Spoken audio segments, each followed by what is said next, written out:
Hello বন্ধুরা, আমি আপনাদের বন্ধু সোনালি। আজ আমি আপনাদের আমার জীবনের এমন একটি দীর্ঘ ও কঠিন সময়ের কথা শোনাব, যা আমাদের পরিবারকে এক অপ্রত্যাশিত পরীক্ষার মুখে ফেলে দিয়েছিল। এই গল্প ভালোবাসার, দায়িত্ববোধের এবং এক সন্তানের আত্মত্যাগের। আমার বয়স এখন ২২ পেরিয়েছে। আমাদের ছোট্ট পরিবারে আমি, আমার বাবা এবং আমার ছোট বোন আছি। আমাদের জীবনটা সাদামাটা হলেও সুখে কাটছিল, যতক্ষণ না প্রায় ২ বছর আগে একটি ঝড় আমাদের সব এলোমেলো করে দিল। আমরা আমাদের মাকে হারালাম। মায়ের মৃত্যুতে শুধু আমাদের বাড়িতেই নয়, বাবার জীবনেও যেন এক গভীর শূন্যতা তৈরি হল। তিনি কাজ থেকে ফেরার পর কেবল টিভির সামনে বসে থাকতেন, কথা বলতেন কম। আমাদের হাসি ঠাট্টা আর কোনোভাবেই তার ভেতরের কষ্টকে কমাতে পারছিল না। তিনি ক্রমশ বিষণ্ণ এবং অন্তর্মুখী হয়ে যাচ্ছিলেন। মায়ের চলে যাওয়া যেন তাকে পৃথিবীর সব আনন্দ থেকে দূরে সরিয়ে দিয়েছিল। বাবা আমাকে ভীষণ ভালোবাসতেন, কিন্তু সময়ের সঙ্গে সঙ্গে তার আচরণে এক অদ্ভুত পরিবর্তন আসতে শুরু করল। তিনি যেন আমার মধ্যে মাকে খুঁজতেন।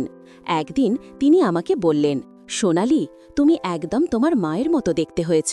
তোমার চোখের দিকে তাকালে মনে হয় তোমার মা এখনও আমার পাশে আছে। আমি ঘাবড়ে যেতাম, এই কথাগুলো কেন বাবা এত আবেগ দিয়ে বলছেন? আমি তখন কলেজে পড়াশোনা শেষ করার পথে। একদিন আমার বান্ধবী কবিতা আমাকে বলল যে সে অনলাইনে কিছু টাকা রোজগারের উপায় খুঁজেছে। আমি তাকে বললাম, আমারও একটা কিছু করার রে কবিতা, নিজের পায়ে দাঁড়াতে চাই, কিন্তু কি করব বুঝতে পারছি না। কবিতা আমাকে ভরসা দিল, চিন্তা করিস না, বুদ্ধি খাটালে আমরা ঠিক পথ খুঁজে নেব।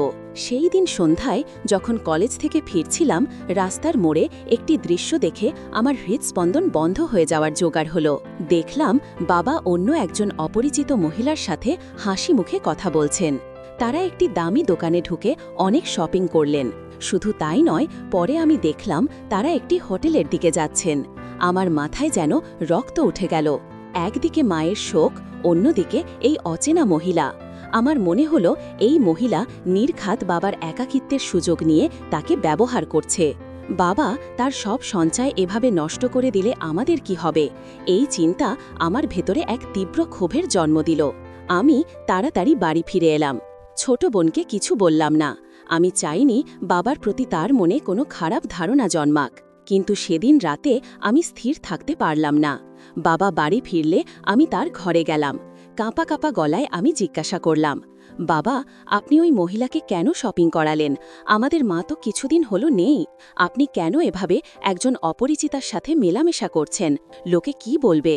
বাবা রেগে গেলেন। তিনি বললেন, লোকে কি ভাববে তাতে আমার কিচ্ছু যায় আসে না। তুমি আমার ভেতরের একাকিত্বটা বুঝবে না। ওই মহিলার সাথে কথা বলে আমার অন্তত ভালো লাগে। আমি যা করছি সেটাই আমার জন্য ঠিক। আমি অনেকক্ষণ বাবাকে বোঝানোর চেষ্টা করলাম। বললাম, বাবা, ওই মহিলা আপনার ভালোবাসা চায় না, সে আপনার অর্থ চায়, সে আপনার সরলতার সুযোগ নিচ্ছে। কিন্তু বাবা মানতে রাজি নন, তিনি বদ্ধপরিকর। অবশেষে আমার অনেক পীড়াপিড়িতে বাবা একটি শর্ত দিলেন। তিনি বললেন, ঠিক আছে, আমি তার সাথে সব সম্পর্ক ছিন্ন করব, যদি তুমি আমার একটি শর্ত মানো। আমি বললাম, কি শর্ত? বাবা তৎক্ষণাৎ বললেন, আমি চাই তুমি আমার জীবনে ওই শূন্যস্থানটা পূরণ করো। আমি এখন যে মানসিক সমর্থন ও মনোযোগ খুঁজছি তা তোমাকে দিতে হবে। তুমি আমার দেখাশোনা করবে, আমার একজন বিশ্বস্ত বন্ধু হবে, আমার সব প্রয়োজনে আমার পাশে থাকবে। বাবার শর্তটা শুনে আমি আকাশ থেকে পড়লাম। প্রয়োজন শব্দটা আমার কানে বাজতে লাগল। তিনি কি শুধু মানসিক ভরসা চাইছেন, নাকি আরও কিছু? আমি কিছুটা ইতস্তত করে বললাম, না, এটা হতে পারে না। আমি কেন আপনার সাথে বন্ধুর মতো মেলামেশা করতে যাব? বাবা কঠোর স্বরে বললেন, তাহলে তুমি আমাকে বোঝাতে এসো না, আমি যা করছি তাই করব। আমি আমার ঘরে গেলাম। টেনশনে আমার রাতের ঘুম উধাও হয়ে গেল। আমি পুরোপুরি বুঝতে পারলাম আমার বাবা এখন এক গভীর মানসিক সংকটে আছেন। যদি আমি তার পাশে না দাঁড়াই, তাহলে সেই সুযোগ সন্ধানী মহিলা নিশ্চিতভাবে আমাদের পরিবারকে পথে বসিয়ে দেবে। আমি তখন নিজেকে বললাম, সোনালি, এটা তোমার পরীক্ষা। তোমার বাবা ভুল পথে চললেও তোমাদের পরিবারকে বাঁচাতে তোমাকে হয়তো এই কঠিন দায়িত্ব নিতে হবে। সারা রাত ভেবে আমি সিদ্ধান্ত নিলাম, আমি আমার বাবার পাশে থাকব। আমার একার একটা কঠিন সিদ্ধান্ত হয়তো আমার ছোট বোনটির জীবন, বাবার সম্মান এবং আমাদের পরিবারের সব সঞ্চয় রক্ষা করবে। পরদিন সকালে আমি বাবার ঘরে গেলাম। আমি বাবাকে বললাম, ঠিক আছে বাবা, আমি আপনার শর্ত মেনে নিলাম। আমি আপনার সব খেয়াল রাখব, আপনার একাকিত্ব দূর করব আর আপনার বন্ধু হয়ে থাকব। কিন্তু আমারও একটি শর্ত আছে। বাবা অধীর আগ্রহে জানতে চাইলেন, কি?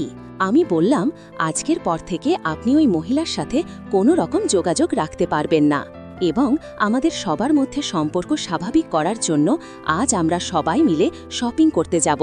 শুধু আমার জন্য নয়, আমার ছোট বোনের জন্য অনেক কিছু কিনব। আমরা আবার হাসব, একসঙ্গে খাব। বাবা রাজি হলেন। তিনি বললেন, ঠিক আছে সোনালি, আমি কথা দিচ্ছি আজকের পর তুমি যেমন বলবে আমি তেমনটাই করব। আমি সঙ্গে সঙ্গে সাহস করে বাবার সেই পরিচিত মহিলার সাথে দেখা করলাম। তাকে বুঝিয়ে বললাম যে বাবার সব পরিস্থিতি এখন আমার জানা এবং যদি তিনি আর কোনোভাবে বাবাকে বিরক্ত করার চেষ্টা করেন তবে আমি সব প্রমাণসহ আইনি ব্যবস্থা নেব। তার দৃঢ়তা দেখে তিনি চুপ করে গেলেন। এরপর আমরা সবাই মিলে আনন্দে শপিং করতে গেলাম। বাবা প্রাণ খুলে কেনাকাটা করলেন। আমার ছোট বোনের মুখে অনেক দিন পর এমন হাসি দেখে আমি শান্তি পেলাম। সেই দিনই আমি বাবার পাশে থাকার দায়িত্ব নিলাম। এরপর থেকে আমার জীবনের কেন্দ্রবিন্দু হয়ে উঠল বাবাকে খুশি রাখা। প্রতিদিন অফিস থেকে ফেরার পর আমি তার সব কথা শুনতাম, তার পছন্দের রান্না করতাম, তার অফিস সংক্রান্ত দুশ্চিন্তা দূর করার চেষ্টা করতাম। আমি তার একজন ভালো বন্ধু হয়ে উঠলাম। আমার কাছে সবচেয়ে বড় পুরস্কার ছিল বাবার চোখের পরিবর্তন।